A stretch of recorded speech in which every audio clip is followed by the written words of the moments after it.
Let's get to the money. Let's get to the Money. Let's get to the Money.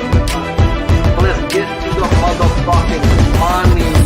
Fuck the bookies, fuck the bookies. FTV screaming fuck the bookies, fuck the bookies, fuck the bookies, fuck the bookies, fuck the bookies, fuck the bookies, fuck the bookies. FTV screaming fuck the bookies, fuck the bookies, fuck the bookies. Middle finger in the air screaming fuck the bookies. Woke up in the morning, grab my little black book. Yesterday can eat a dick, cause we lost by the hook. Can't win them all, so you never see me get shook. Today's a new day, the bookmaker's getting cooked. When I spot a dirty K, the 4 units getting played. Always find the value, I would never be afraid. Scary money don't win, but I'm not going all in unless I see a bet I love, then I put my balls on a bookie's chin. Let it all soak in, doubling my bread, winning money with my friends. If you got the itch and you wanna go big, follow Sharpie bets and you gon' really fucking win. This is not financial advice, it's entertainment. But if I find the right price, believe I'm parlaying it. You can see my spreadsheet, I'm winning, not just saying it. Profit in the green every week, I'm never negative. I can bet an ace or a shitty old picture. Pick the right spots cause I'm the K-pop whisperer. Shut up when I speak until you finally get the picture. I'm the best in the world, tell me you getting richer. Fuck the bookies, fuck the bookies. FTV screaming fuck the bookies, fuck the bookies, fuck the bookies, fuck the bookies, fuck the bookies, fuck the bookies, fuck the bookies. FTV screaming fuck the bookies, fuck the bookies, fuck the bookies. Middle finger in the air screaming fuck the bookies. Let's get to the motherfucking monies. And here we go.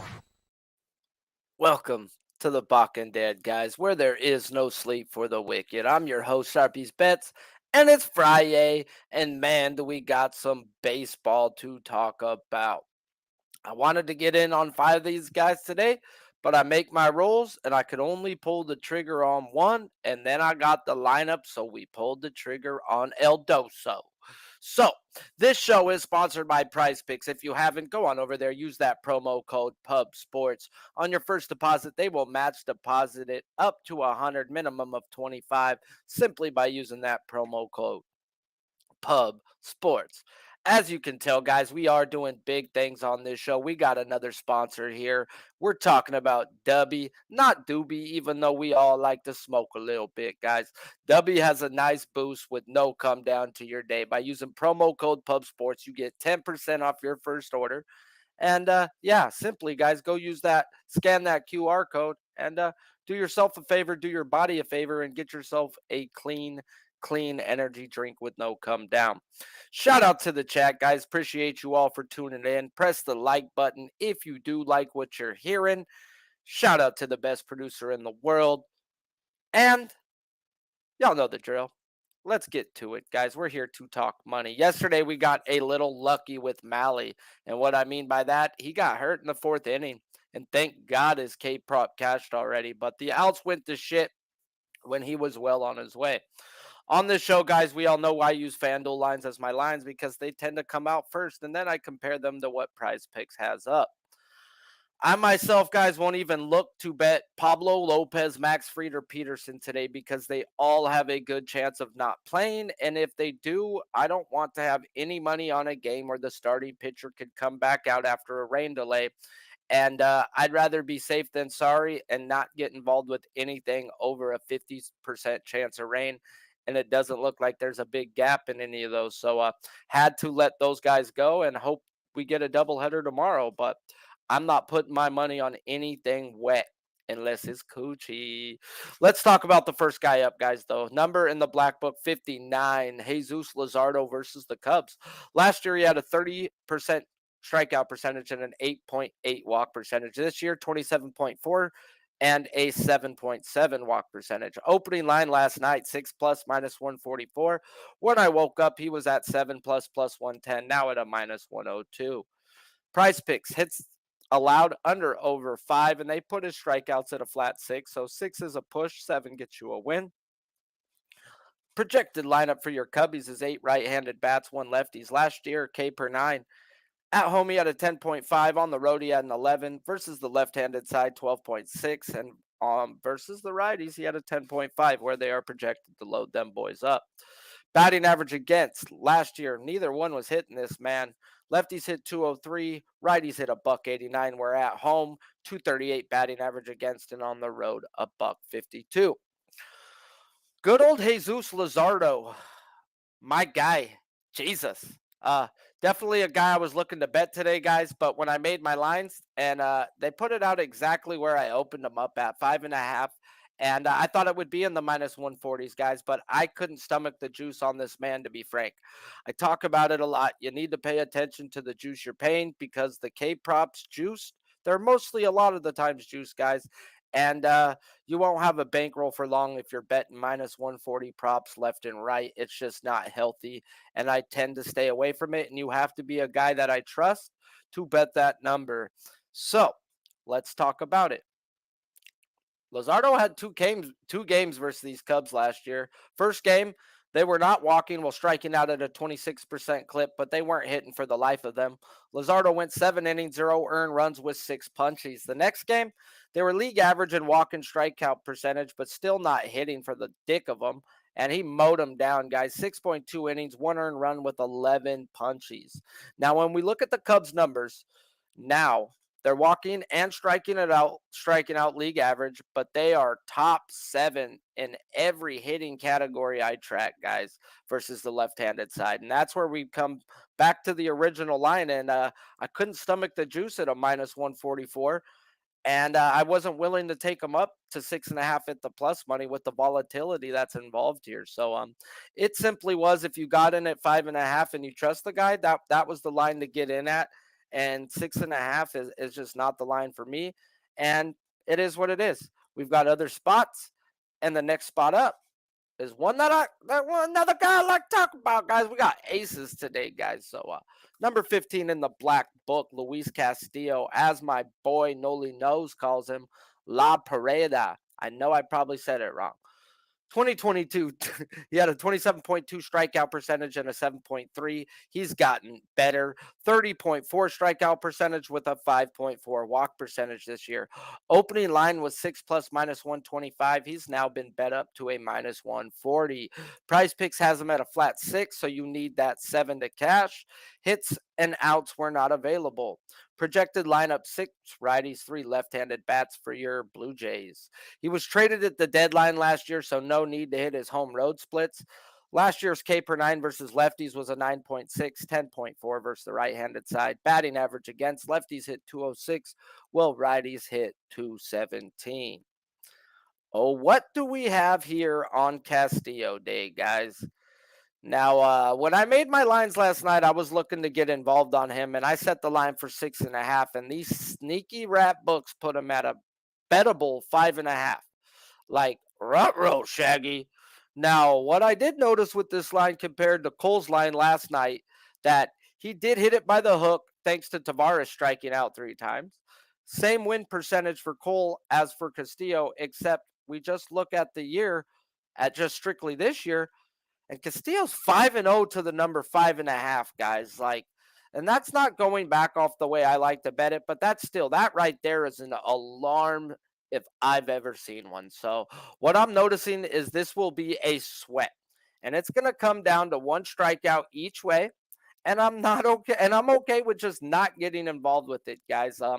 I bet when a guy will go through his average, not when the books want me to bet. And it helps me or more often than not, guys. So last night they jumped up McClanahan and Cease. What did they do? All right. A few other spots were like that too, guys. I just didn't pull up their names. So when I see a shady-ass line, I just tend not to bet it. I'm not an under better. I like to bet when my guys will go over their average.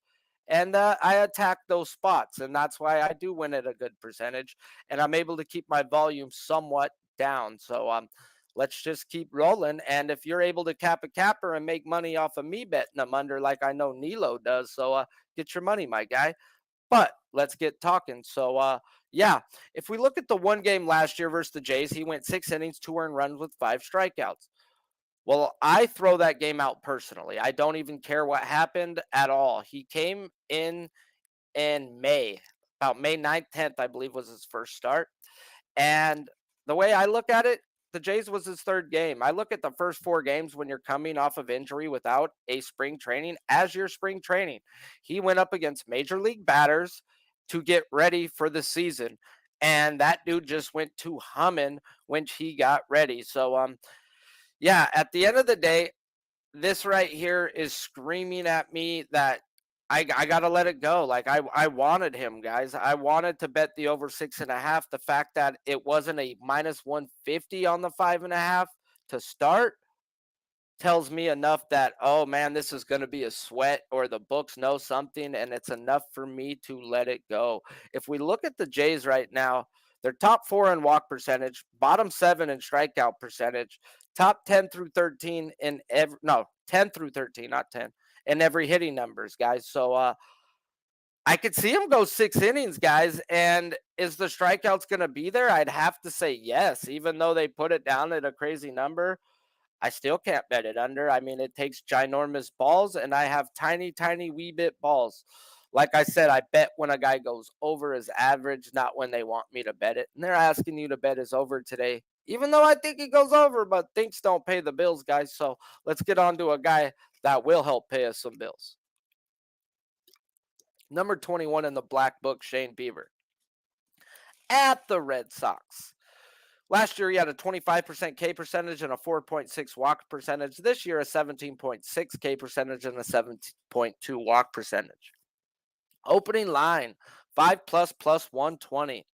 Closing line on FanDuel was 5+ plus 124. Every other book out there, guys, has him at a 4.5 around the minus 120 range. So make sure you shop. We just like to use FanDuel lines over here. PrizePicks has him at a flat 4.5. Earned runs over under at 2.5. This is where it was a lean and I needed a lineup, and the lineup is out, guys. We got 7 lefties and 2 righties. Strikeouts K per 9 last year, 8.6 versus the right-handed side. I mean, at home, and 9.2 on the road. 10 strikeouts per 9 versus the left-handed side compared to an 8.1 versus the right-handed side. And that goes back a year back farther, guys. He's averaged 2 to 4 strikeouts more per 9 versus the left-handed side than the right-handed side. Lefties hit 221, righties hit 238, where at home he had a 223 batting average against, and on the road a 235. It's Bieber Day, fellas. And he gets a Red Sox team he's seen last year where the numbers said that they were walking 1% less than league average, top 3 and not striking out, and smashing the shit out of the ball versus righties. Bieber them, going 7 innings with 2 earned runs while only punching out 4. Now, we know when we back Bieber on this show that we want lefties. The more lefties, the better, guys. As I just said, his K per 9 jumps up 2 to 4 Ks per 9 over the last 2 years going back. Oh, boy. Oh, boy. Now, if we look at the Red Sox numbers, guys, they are league average in walk and strikeout percentage, but they are hitting the ball versus righties, guys. So there is some volatility here. If you're looking at his over, and I wasn't at the minus 150 range because I said I can't pay more than minus 130. If I would have been willing to pay the minus 150, guys, when I seen the lineup. And the fact that it dropped all the way down, oh, Lord, I got in on Bieber, guys, 5+ minus 117, and I feel real great that I didn't have to pay the juice that I was actually willing to pay for after they stuck out this lineup. We got 7 lefties, and they were projecting 5. I would have came in my pants at 6. Holy freaking A, you gave me 7. Oh, boy, gotta get in. I am on Bieber, 5+ minus 117 today. Now, number 1 in the black book, Jacob DeGrom, a.k.a. Jacob deGrom, a.k.a. Jacob Schlong. 2022, 42.7 K percentage with a 3.3 walk percentage. Can you get better than that? Hold my beer, Sharpie. This year he has a 42.9 K percentage and a 2.9 walk percentage. Yes, I can. Opening line last night on FanDuel, 9+ minus 140. He's now at a minus 134. When I woke up, he was at a minus 124. I got in on deGrom, guys. 9+ strikeouts, minus 118, and I like him all the way up to minus 150. This is a guy I am willing to pay juice for, so let's talk about it. Projected lineup is 6 righties and 3 lefties for your Yankees. He was traded in the offseason, so no need to hit the home road splits. His K per 9, though, versus lefties was 13.9. And he's always dominated righties just a little bit better with the almost 15K per 9 versus the right-handed side. Batting average against nobody hit this man last year. 184 versus the right-handed side and a $165 versus the left-handed side. Before I break them down, 60 plus live, 33 likes. Smash the damn like button if you like what you're hearing, and let's talk about where we're going to put our money at. So, I may have done something that I may regret tomorrow. That's between me, Jesus, and God. I have my biggest bet of the year on the GOAT today, guys. Now, baseball gods, let him stay healthy and let this man pitch 90 freaking pitches. Please, please. Come on. That's all I'm asking. That's it. That's all I need. I'm not asking for anything else. Just let the dude not jerk off like for 2 hours straight last night and have forearm tightness like he did 2 games ago. So, God forbid he exits early, guys. I think this is a spot where he gets 9 innings on a bad day and upwards of 15 on a good day, guys. This is a smash spot by the numbers alone. The Yankees are bottom 4 in the league in walk percentage. That's not going to help you. They're got a strikeout percentage of 25.5. That's not going to help you. And they're bottom 12 in every hitting category I track, guys, with a projected lineup of 6 righties and a word of no Judge being in the lineup, which can actually end up putting 7 righties out there. Oh, Lord, guys, just give me 6 and I'm a happy camper. Either which way, this guy dominates. Either which side, it really don't matter. But the more righties, the better. He is a fastball slider guy. He has incorporated that curveball as a get-me-over pitch, thanks to Max Scherzer showing him that. But at the end of the day, his shit just plays to right-handed batters, guys. So either which way, he's the GOAT, and he's the GOAT for a reason. So now I am worried about deGrom. Or no, now the problem is are you worried about deGrom being 8.5? Because I know a lot of people were like, what? deGrom at an 8.5? What's going on here? No, I'm not. Sure as fuck not. Guys, I capped him to be a minus 120 to a minus 150 with the juice being a tax for how the Yankees have been playing. Now, he's only hit the over 60% to the 8.5 his last 10 games, guys. That warrants a minus 120. There's nothing fishy there. Like, at the end of the day, they opened it up at minus 140 because the tax. They thought, oh, people are just going to bang them. Well, people probably got a little afraid, and then all the other books came out, and people are afraid, I guess, to bet Jacob deGrom at 8.5 at a bettable juice. Let me tell you, guys, we've got math, we've got numbers, and we've got GOAT, and we've got a man's average. That's all I ask for, guys, is give me a man's average. They could have gave us the 9.5, but they would have had to put it at plus 120. And yes, I think he gets that, but man, just let me bet a man's average. He ain't hitting 9.5 at a crazy rate. He's only hit that 30% of the time. 9 is the key number here, guys. We bet dudes' averages and when they go over. So we are on Jacob deGrom in a spot where it's his average. And it's time to freaking cook the books, guys, because this will be the last week he is at 8.5. Once he goes up to that 70% range, they will put him at plus 110 to even money at 9.5 next week, guys. So let's get on to GOAT. Bet accordingly, guys.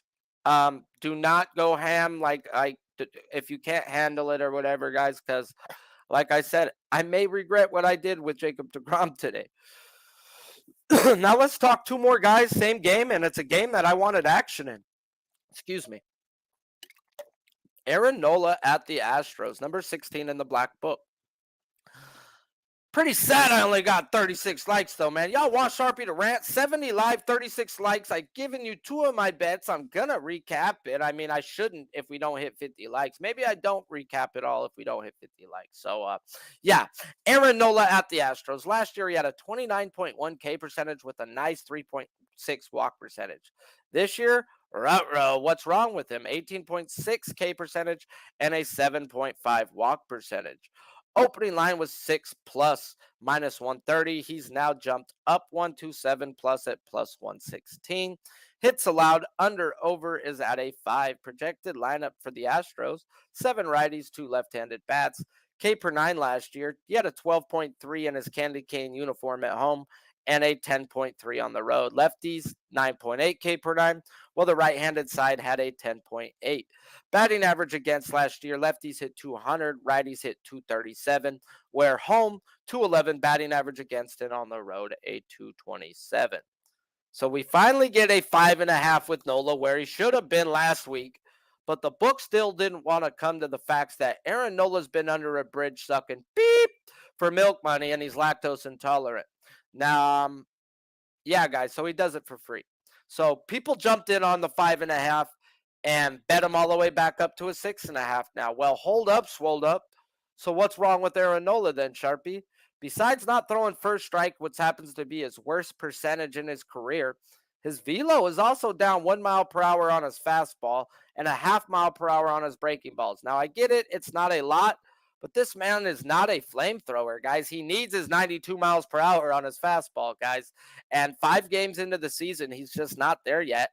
And you can tell by that measly 18.6 strikeout percentage this year. So the way to back Nola, if you want to back Nola, is his pitching outs over. When Nola is on, he was on last week versus the Rockies, he had 7 ground balls to 3 fly balls. And why is that a big deal here? If you watch this show, you have heard me talk about players talking about the Astros infield is more wet than any other one in the MLB. They soak it, and then they keep re-soaking it in between innings, guys. When you watch the game today, look and see how dark brown the infield is. And no, they don't use different dirt. But when the infield is that wet, guys, it slows the ball down, which induces more double plays, quick outs, and balls that should have went through to the outfield, makes it a play for the infield, guys. So with Nola and his velo being down, no way in hell can I back a K prop. Now, like I said, the way to bet Nola, if you want to back him, is his pitching outs. It should be at a 17.5 because the way he's pitched and the way the Astros has hit, guys. So if he's on, he's cruising, guys. He'll get his ground balls, guys, and he'll cruise. He'll get his double plays. But no way can I get on a guy's K prop when his velo's down, and you can tell by every metric you want to go look at. Now, here's a guy that I did want to bet. Number 40 in the black book, Framber Valdez versus the Phillies. He is the ace of this Astros team. Last year, he had a 23.5 K percentage with an 8.1 walk percentage. He's gotten better, guys. 26% K percentage with a 6.1 walk percentage. Opening line, 6 plus at plus 116. Now he's at a minus 108. Ah, man, they gonna just do some salty stuff to me, huh? PrizePicks has him at a 5.5, whereas hits and outs were not available. Projected lineup: 6 righties, 3 lefties, and K per 9, 2022. At home, he had a 10.5 strikeouts per 9 compared to on the road, it's a 7.4, and that goes back through his whole career, and that goes back with a lot of Astros pitchers, guys. I'm not saying they cheat, but I mean, they did come up with spider tack and hit on trash cans. So reasoning why their infield soaked, their strikeouts go up. All types of weird shits happen in Houston, guys. So left-handeds, they had lefties and rights, both pretty much a strikeout per inning with Valdez last year. Batting average against, lefties hit a $192, righties hit 229.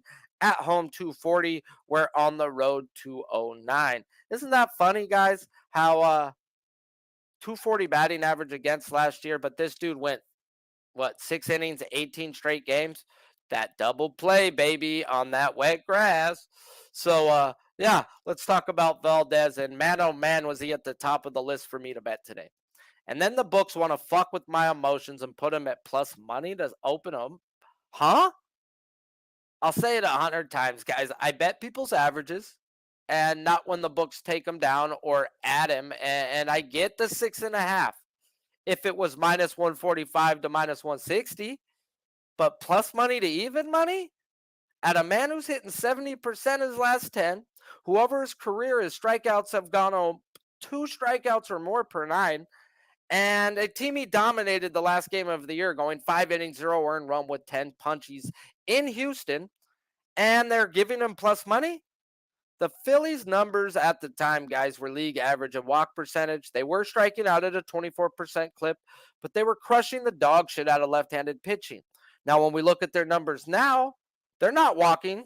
They're bottom 6 in the league, but also not striking out by being top 10 in the league, and they're still crushing the ball versus left-handed pitching. So everything in my heart wanted to bet this guy over today. Good pitching beats good hitting. Now, the books took down what I believe 60 to 70 cents in juice. So pretty much they dropped the man down a number and they're begging you to bet is over. I don't do what the books beg me or ask me to do. So the fact that they dropped him down to plus to even money is not okay with me. They want you to bet the over. I wanted to bet the over, but I've got to pay attention to the rules I've set. And yeah, once again, though, I'd look at Valdez's outs as well, though, even though you're not going to get value on Valdez as you will on Nola, because Nola hasn't gone 18 straight games like Valdez did last year, going 6 innings or more. So, yeah, those are the way I'm looking at those two type of guys. Appreciate the 75 likes. Let's run through a recap, or the 54 likes, 75 likes. Now I'll hit the recap. So let's talk about it, guys. Today was one of those days I had to respect these books. I broke down 9 pitchers. 5 made the cut of betting. And if they gave me the line or the juice that I was willing to bet for them, I would pull the trigger. So first one up, minus 144 on Luzardo at 5.5. Even though I like the spot, there was way too much volatility in it for me. And he's not a guy that I'm willing to pay minus 140 juice for. So had to let him go, and I wasn't willing to take him up one. So the lean was the over 5.5, just wasn't willing to pay the juice. Now, Castillo, I wanted to back him versus the Jays, but the fact the books put him at a 5.5 and a bettable juice made me scared to death, guys.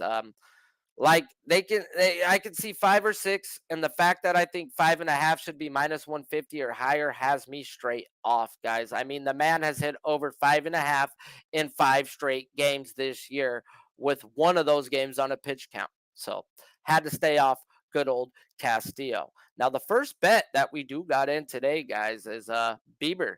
4.5, guys, and there were heavy juice ones out there. The only one that has him at 5.5 before the show started was FanDuel.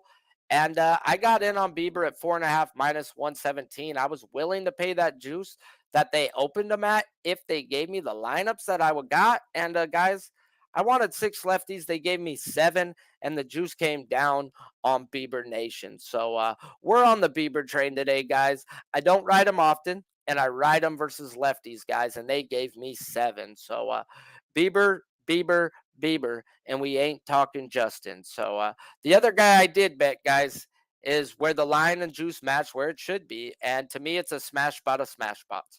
deGrom over 8.5 at minus 118 is where I got in. I like them all the way up to minus 150. And I get it, guys. The line was right where it should be. That's his average. He's hitting 60% his last 10 times to the 8.5. Cool. Game time, motherfuckers. And now we get into Nola, guys. And with Nola, his velo's been down.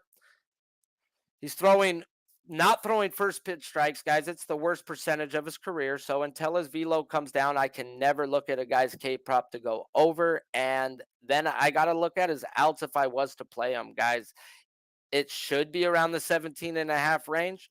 And when he's on, he gets ground balls. And like I said, Houston likes to wet their infield more than any other MLB. So slows ground balls down, which gets you double plays and outs that should have gone through the infield. The last guy we talked about was Valdez, guys. Good old Framber. And I wanted to bet him, but I don't do what the books want, guys. And the books are giving you plus to even money on a prop that I have for minus 140 to minus 160 at that. Is simply enough to say they damn near dropped him a strikeout pretty much in a spot that I would have smacked him at minus 140-ish. So is what it is. I stick to my rules and I shoot when they allow me to. And that's why we hit at a great percentage on this show. Appreciate you all for tuning in, guys. If you haven't, I retweeted it out. He's going to pop the link in. Make sure you tune in to our producer Billy Briz MMA Locker Room as they talk about Song Yadong. And we ain't talking about the GOAT. But Song Yadong's fighting Simone this weekend. They talk about UFC fight night cracking off. Little backyard talk with the boys. They break it down, talk a little betting, and cap a capper, make some money, guys. That's what it's really all about. So, of course, the show is sponsored by PrizePicks. We need to get sponsored by Gatorade, guys. Fast Twitch. Anybody got a connection? Shoot them that email, guys. We'll get them blowing up over here. So go on over to PrizePicks, guys. Use that promo code PubSports and get a match deposit of $100 on your first deposit, minimum of $25. Until next time, guys. Appreciate you all for tuning in. This show is Monday through Friday, 3:10 Eastern, guys. So tune in to Sharpie's Bets on Twitter if you're looking for my weekend play of the day. We have gone 5-1. And all I ask is for a couple likes and retweets, and I'll give it to you. I mean, favor for a favor. I don't think that hurts nobody. So until next time, I'm Sharpie's Bets. This show is produced by Big Show Picks and on Pub Sports Radio. Some say we be pubbing. I say pubbing we be. Keep firing, assholes!